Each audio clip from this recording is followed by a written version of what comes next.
এক যুবক খুন হয়। 12 তারিখে সে খবর পেয়েছে তার কাকা মারা গেছে। 29 তারিখে ঠিকাদারের ফোন থেকে বাড়িতে জানিয়েছিল যে আমি ট্রেন ধরছি, তারপর থেকে নিখোঁজ। হ্যাঁ শুনেছি, আমি তাদেরকে আমার কাছে আসতে বলেছি, চেষ্টা করব আমরা নিখোঁজ না কি হয়েছে জানার চেষ্টা করব।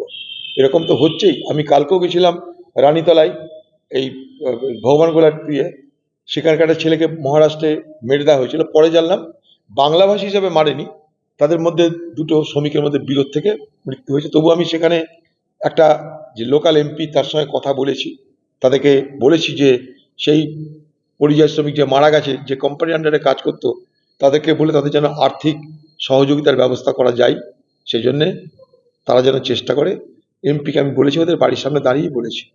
এখন এ ধরনের ঘটনা আকছার তো হচ্ছেই, তাই জন্য আমার একটাই দাবি, বাংলার মুখ্যমন্ত্রীর কাছে আমার একটাই দাবি, পরিযায়ী শ্রমিকদের জন্য দ্রুত পরিচয়পত্র দেওয়ার ব্যবস্থা করা হোক।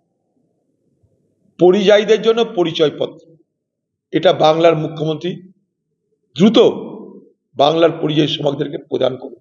বাংলার পরিযায়ী শ্রমিকরা অনেক অংশে তারা নিরাপত্তা পাবে এই পরিচয়পত্র তাদের হাতে থাকলে।